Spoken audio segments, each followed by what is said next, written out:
हम सब का ही ये जो जन्म हुआ है ना, इस समय, ये जो समय चल रहा है वर्तमान का, ये जन्म होना ही इस समय में कलयुग में, क्यों कलयुग तो 4,32,000 साल लंबा है, पर उस 4,32,000 साल में ये जो अभी का समय चल रहा है ना, इस समय में अगर भगवान ने मानव बना के हमको इस ब्रज भूमि में पटक रखा है ना, तो इससे बड़ी कृपा हमारे लिए दूसरी कोई भी नहीं।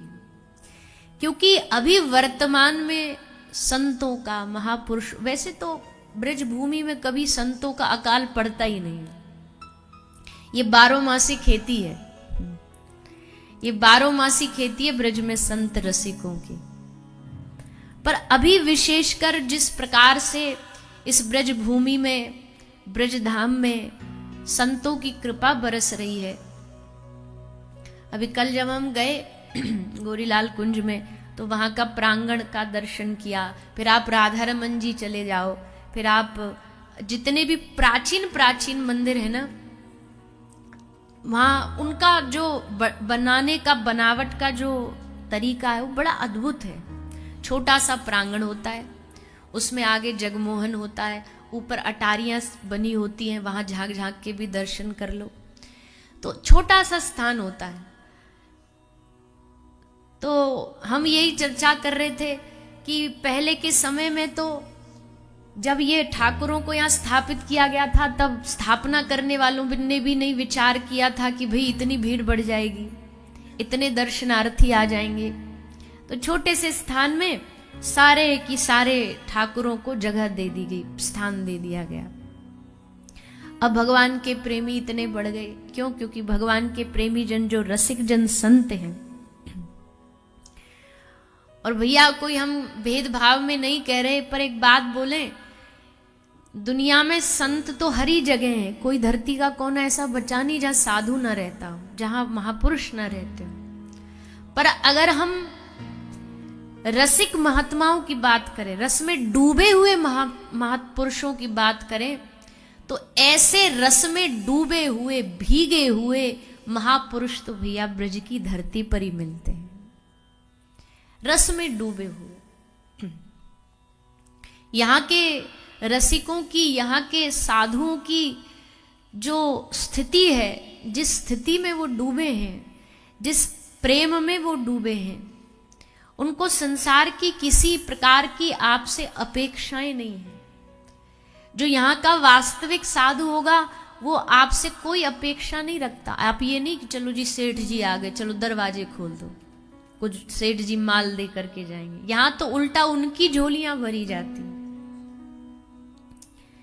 ना तो किसी संसार के किसी यंत्र मंत्र से कोई लेना देना।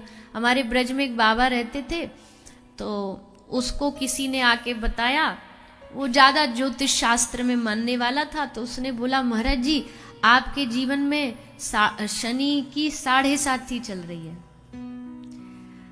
अब ये तो हमको भी किसी ने बताया, अभी 2-3 ने बताया, जब से हमारा पाम टूटा, जब से ज्यादा बता रहे हैं। अब बोला, हमने बोला पाम टूटा तो अब यही बताओगे कि 7.5 ही है, पर हम खुश हैं, 7.5 में भी खुश हैं, हमको अब आगे पीछे कुछ करना नहीं है। तो बोले, महाराज जी आपकी 7.5 चल रही है, इसका मतलब क्या है? बोले, आपका जो है सब लुट जाएगा। ऐसे बोला बाबा को, आपका जो है सब लुट जाएगा। तो देखो ब्रज के महात्मा की मौज। बोले, वाह भैया क्या कमाल बात की, सब लुट जाएगा। लुटने के नाम पे हमारे पास एक लंगोटी है, वो भी लुट जाए मौज आ जाएगी। हमें कुछ चाहिए ही नहीं। क्या लूटेगा तू? तेरा शनि देवता भी हमारा क्या लूटेगा? एक लंगोटी है, लूट ले जा। इसके अलावा हमारे पास कुछ है ही नहीं। हम किसी का, शास्त्र का, किसी की मान्यताओं का विरोध नहीं कर रहे, पर ब्रज की सोचने की परंपरा बता रहे हैं। परम पूज्य इस ब्रज के अद्भुत महापुरुष पूज्य पाद श्री अखंडानंद जी महाराज, आपके पास एक आदमी आया, उसने बोला, महाराज जी आप नीलम पहन लीजिए, वो आपके लिए बढ़िया है। हमने आपके सारे गणित लगा लिए, आपके लिए नीलम जो रत्न होता वो बढ़िया। महाराज जी बड़ी जोर से हंसे। महाराज जी बोले, तू नीलम की बात कर रहा है? हम जब से वृंदावन में हम नीलमणि को धारण करके घूम रहे हैं। हमारे ठाकुर जी हमारे नीलमणि हैं। हमने तो जब से यहाँ ब्रिज में एंट्री करी है तब से नीलमणि है हमारे संग। अब ये ब्रिज की रसिक पद्धति है। इसका मतलब ये नहीं है कि जो इन मान्यताओं को मानता है वो गलत है, सही, हम उसमें चक्कर में पड़ नहीं रहे, पर हम इस बाउंड्री के भीतर जो होता है हम वो बता रहे हैं कि यहां केवल और केवल भगवान से संबंध है।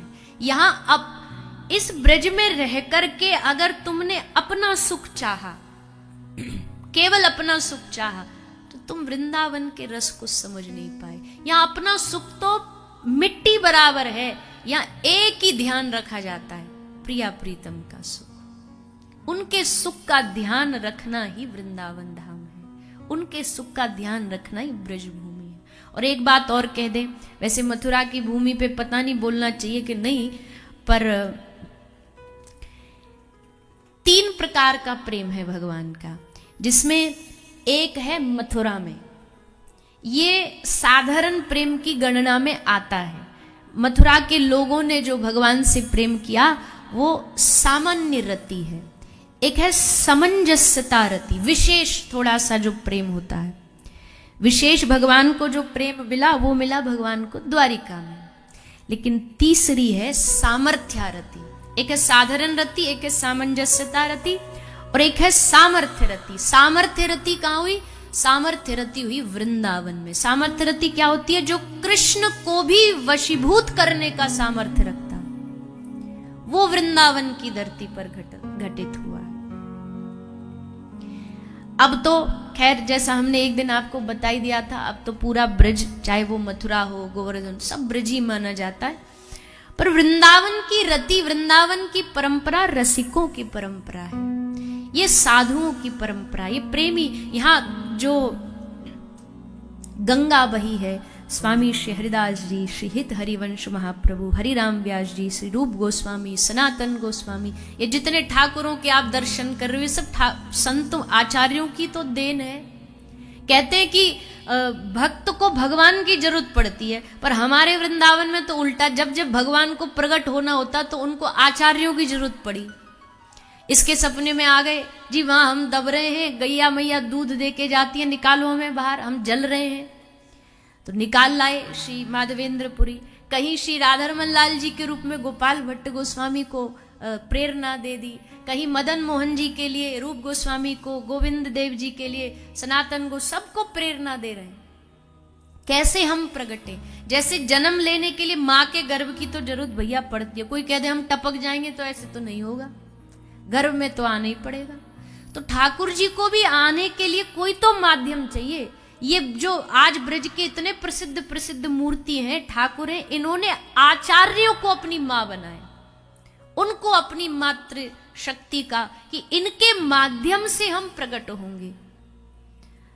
स्वामी श्री हरिदास जी को प्रेरणा दी, कृपा करी, तो श्री बांके बिहारी लाल प्रकट हो गए।